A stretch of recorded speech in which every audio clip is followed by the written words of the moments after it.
એક બેન એના વરને કહેતા હતી કે કાલે મારો જન્મદિવસ છે, તમે મને શું ગિફ્ટ આપશો? તમે શું ગિફ્ટ આપશો? તો એનો વર કે બોલ ગાંડી, તું કે તને ગિફ્ટ આપું.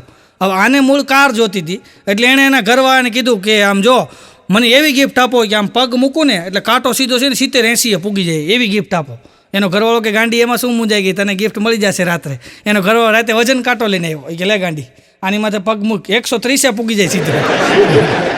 આવું છે ભાઈ, આવું ડીંડક હાલે છો. અમારે એક હાથીભાઈ છે, માટલા જેવી ફાઇન મોટી જબર. હા, ફાઇન એવડી મોટી ફાઇન અંદર તમે જુઓ ને, 25-30 લીટર તો પાણી હામી જાય એવડી મોટી ફાઇન હો. અને ઇલેક્ટ્રિક સ્કૂટી લઈ આવ્યા હમણાં, બોલો ઇલેક્ટ્રિક સ્કૂટી લઈ આવ્યા. અને હાથીભાઈ ઇલેક્ટ્રિક સ્કૂટીમાં બેહે ને તો સ્કૂટી બંધ થઈ જાય, બાકી ગામના બધા છોકરા વાટા મારે બોલો. પણ એ જેવા બેહે ને તો સ્કૂટી બંધ થઈ જાય. તો પછી એણે કેટલાય જણાને બતાવ્યું હોય કે આ વાંધો શું છે. 2-4 જણા દેવાય કે કાંઈ ભૂત નથી ને, તમને કાંઈ નડતર નથી ને, તમે બેહો ને ક્યાં સ્કૂટી બંધ થઈ જાય ને બીજા બધા રાખે એ કે એ જ ખબર નથી પડતી કે હું બેહું હાળી સ્કૂટી બંધ થઈ જાય. શરૂ જ હોય કે પગ ઉપર લઉં ને તો તરત સ્કૂટી બંધ થઈ જાય. પછી મને બોલાવ્યો, મને કે જરાક જોવો તો. પછી મેં ધ્યાનથી જોયું, મેં કીધું આમાં કાંઈ વાંધો નથી, પણ મેં કીધું આ તમારી ફાઇન છે ને, મેં કીધું એ ઓલી સ્વિચને અડી જાય, તમે પગ ઉપર લ્યો ને એટલે સ્વિચ બંધ થઈ જાય કીધું. એટલે આ ફાઇનનું ક્યાંક કરો કીધું, બાકી સ્કૂટીમાં કાંઈ વાંધો નથી. અમારા હાથીભાઈ છે ને દવાખાને ગયા ભાઈ, હાથીભાઈ દવાખાને ગયા ને, એક તો મોટું જબર પેટ, દવાખાને ગયા. ડૉક્ટર સાહેબને કહે કે મને પેટમાં દુખે છે. ડૉક્ટર સાહેબ તપાસ કરીને બિલ આપ્યું કે દવા આપી કે આ દવા લઈ લેજો ને, આ મારું કે ફીનું બિલ. અને પછી ડૉક્ટર સાહેબે હાથીભાઈને જરાક સલાહ આપી કે જરાક પેટ ઓછું કરો કે ઓછું કરો. તો હાથીભાઈ બિલ જોઈને એની સામું જોઈને કે તમે થોડુંક ઓછું કરો. આમ ન હોય હા હોય કે અઘરું છે ભાઈ. હમણાં એક જણો દવાખાને ગયો ને, પેટમાં દુખતું હતું. હા, ને ગયો દવાખાને તો ડૉક્ટર સાહેબે તપાસ કરીને કે ભાઈ શું થાય છે, કે મને પેટમાં દુખે છે. ડૉક્ટર સાહેબે તપાસ કરી અને કે હું દવા લખી દઉં છું, 4 દિવસ દવા લેજો એટલે મટી જશે. એ કે આમ દવા લખવા માંડ્યા તો ઓલો ઊભો કે સાહેબ બહુ કડવી દવા ન લખતા. તો ડૉક્ટર સાહેબ એની સામું જોઈને કે 2 કિલો તને પેંડા લખી દઉં. દવા જ લખવાની હોય છે, અમુક ડૉક્ટરને ગોટે ચડાવી દેશો. હમણાં એક જણો તો દવાખાનામાં પગ ભાંગી ગયો છે ને, તો પ્લાસ્ટર આવ્યું છે, તો આમ લાંબો પગ કરીને બેઠો હતો દવાખાનામાં. આમ લાંબો પ્લાસ્ટર આવ્યું છે ને, આ પગની અંદર પ્લાસ્ટરને આમ લાંબો પગ કરીને બેઠો હતો. ત્યાંથી એક મારી જેવો નીકળ્યો અને જોઈને કે હા દુનિયામાં મેં આવો લાંબો પગ નથી જોયો. તો ઓલા બીજો પગ લાંબો કર્યો, લે જોઈ લે. હા, દુનિયામાં જોયો ને કે બીજો જોઈ લે. અઘરું છે ભાઈ. એક ભાઈ તો છે ને રોડ ક્રોસ કરતા હતા ને, એમાં આમથી 4 વ્હીલવાળા આવ્યા ને ઉડાડ્યા ભાઈને. અને ભાઈ પડી ગયા ત્યાં તો ટોળું ભેગું થઈ ગયું ને બધા ઉચકીને સાઈડમાં લઈ ગયા. ને એક જણો કહે કે તમે ભાગશાળી છો કે સામે જ દવાખાનું છે. ઓલો કે પણ હું ડૉક્ટર છું એ કે. રોડ ક્રોસ ઘરેથી આવતો દેખે એને જ ઉડાડ્યા બોલો. તો એ કહેવા તમે લડી લેજો એ કે. અઘરું છે ભાઈ. અમારે એક દલ્લો છે ભાઈ, ચેન સ્મોકર હો, ક્યારેક બીડી પીવે. એટલી બધી બીડી પીવે દલ્લો. તો હમણાં બેભાન થઈ ગયો.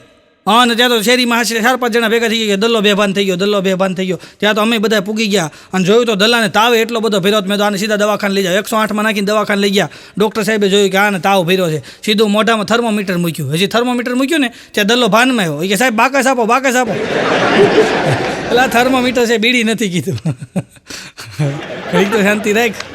અઘરું છે ભાઈ. હા, દલ્લો કહેતો ડૉક્ટર સાહેબને કે સાહેબ મને વિચાર આવે કે અમે કે ખેડૂ માણે કે અમારી ત્યાં આવે તો અમે કે મહેમાન આવે અમારી ત્યાં, તો સાહેબ મને એવો વિચાર આવે કે અમારી ત્યાં મહેમાન આવે અમે માંડવી દઈએ કે ડોડા દઈએ કે શીભડા દઈએ કે આ કે વેપારી માણસ છે કે આની ત્યાં આવે તો આ વેપારી માણસ હોય તો એ શું કે થોડું ઘણું કરિયાણું આપે કે ભાઈ આ ફ્રૂટનો ધંધો કરે છે થોડોક ફ્રૂટ આપે કે આ મારી હારે છે કે શાકભાજીનો ધંધો કરે એ થોડુંક શાકભાજી આપે કે એની મહેમાન આવે તો મને વિચાર આવે છે ડૉક્ટરની ત્યાં મહેમાન આવતા છે તો ડૉક્ટર શું દેતા છે કે તમે હું ઇન્જેક્શન આપો, ગ્લુકોઝના 2 બાટલા આપો, કાલ્યો લેતા જાઓ, નબળા આવ્યો ચડાવી દેજો.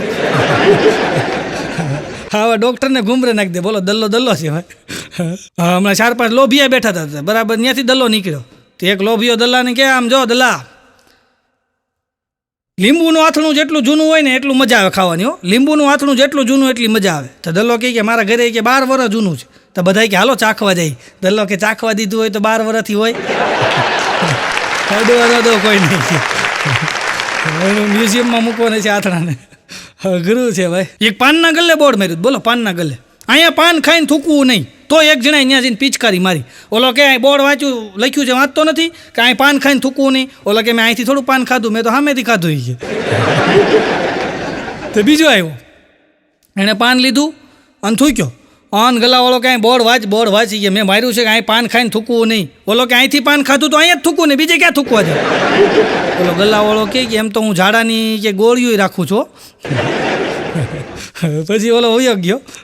એક પાનના ગલ્લાવાળા મારા મિત્ર છે હેમંતભાઈ. બોલો હેમંતભાઈ મારા મિત્ર. તો એક દી મને કે મારા ઘરે જમવા આવો ના હોય કે મારા ઘરે જમવા આવો ના આવો. તો હું તો એક દી એના ઘરે જમવા ગયો ને મને કે ભાઈ જો મારા હાથની જે ચટણી ખાઈ નહીં કે ભૂકા કાઢી નાખે એવી ચટણી બનાવી કે મને તીખી ચટણીનો શોખ છે. અને એ પોતે તીખી ચટણી બનાવે. બોલો હેમંતભાઈ. તો મને કે તમે ચાખો એ કે. તો મને જરીક એવી મૂકીને મેં જરાક ચાખીને તો મને બહુ તીખી લાગી. તો મેં જો નહીં ખાવ ને તો હેમંતભાઈનું દિલ દુખશે, કારણ કે એને અંદરથી ગર્વ હોય કે હું આ ચટણી બનાવું છું. એટલે પછી મેં હું વિચાર કર્યો, મેં એક કામ કરું, રોટલીનું બટકું લઉં, એકારે બધી નાખીને જવા દઉં અંદર. એટલે મેં કીધું પતે મેં કીધું. તો મેં આમ કહીને આમ પહેલાં જરાક ચાખી હતી, મને તીખી તો લાગી જ હતી. મેં રોટલીનું બટકું ભાંગ્યું, આમ કહીને આમ કરીને બધી ચટણીને ઘરે કોળીઓ અંદર જવા દીધું. ત્યાં હેમંતભાઈ ભાળી ગયા. જોઈ કે ભાવી ને એની ઘરવાળીને કે હજી નાખી કે આને મેં નહોતું કીધું તને ભાવશે એ એટલી બધી પાછી નાખી ગયા. બોલો તીખું રાતે તો સારું, પછી સવારે થોડાક દેકારા કરાવે, બીજું કંઈ નહીં. કારણ કે બહુ તીખું નથી ખાતો, નકર હું પાછળથી પસ્તાવો થાય, બીજું કાંઈ નહીં. અઘરી વસ્તુ છે ભાઈ. હમણાં તો એક નાના બેબી બોય છે ને, નાનું બેબી બોય હજી તો જન્મું જ હશે, ત્યાં તો એને ઝાડા થઈ ગયા. ત્યાં તો આખું ઘર હને પાદ ઉપડી ગયું. બોલો બધા ઉભડક પગે થઈ ગયા. એ બેબીને શું થઈ ગયું, એ બેબીને શું થઈ ગયું, એ બેબીને શું થઈ ગયું. અલે છોકરી કે ના ડોશીમાં કે ઉપાધિઓ કરવામાં કે અને હજી પહેલો ઉનાળો છે ને એટલે કે એને થઈ જાય કે ઝાડા. તો એમ તો કે દાદાને ઝાડા થઈ ગયા છે, ડોશીમાં કે એને છેલ્લો ઉનાળો છે. એને તૈયારી છે કે સમજે. સ્કૂલમાં સાહેબ એક છોકરાને ઊભો કર્યો. બોલો સ્કૂલમાં ઊભો કરીને કે બેટા બોલ, બાટલો ને બાટલીમાં શું ફરક? તો છોકરો કે સાહેબ બાટલો છે ને બાટલો એ ચડાવવો પડે અને બાટલી એની મેળે ચડી જાય, એને ચડાવવી ન પડે કે. અઘરું છે ભાઈ. એક બેન એના ઘરવાળાને કહેતા હતા એ કે તમે મારા માટે દારૂ ન મૂકી શકો, તમે મારા માટે દારૂ ન મૂકી શકો. તો ઓલો કે પણ ગાંડી હું થોડો તારા માટે પીવું છું કે, હું તારા માટે પીતોય નથી કે. હા, એક બેન એને ઘરવાળાને કહે કે તમે લગ્ન પહેલાં દારૂ પીતા હતા, લગ્ન પછી દારૂ પીવો છો, તમારામાં કંઈ સુધારો જ ન આવ્યો, તમારામાં કંઈ સુધારો જ ન આવ્યો, એવા ને એવા રહ્યા. ઓલો કે શાંતિ રાખી કે લગ્ન પહેલાં છે ને એ કે હું ખુશીનો પીતો હતો, લગ્ન પછી હું ગમનો પીવું છું. અઘરા છે માણસો ભાઈ. બે દારૂડિયા બારમાં બેઠા તો અને બે દારૂડિયા બારમાં બેઠા હતા ને બે દારૂડિયા એમ કામ નક્કી કર્યું. બે દારૂડિયા એ કે આપણે છે ને ભાઈ કે આમ જો ભાઈ કે આપણે છે ને રોજ કે હું કે રાતે 2 વાગે ઘરે જઈએ છીએ કે 10 પેક પીને જાય ને કે નથી મજા આવતી કે આજ તો મેં નક્કી કર્યું છે કે 2 પેક પીવા છે ને 10 વાગે વી જવું છે, નકર કે રોજ ઝઘડા થાય છે ઘરે. ત્યાં વેટર આવ્યો કે આજે ઝઘડો તો થાય જ.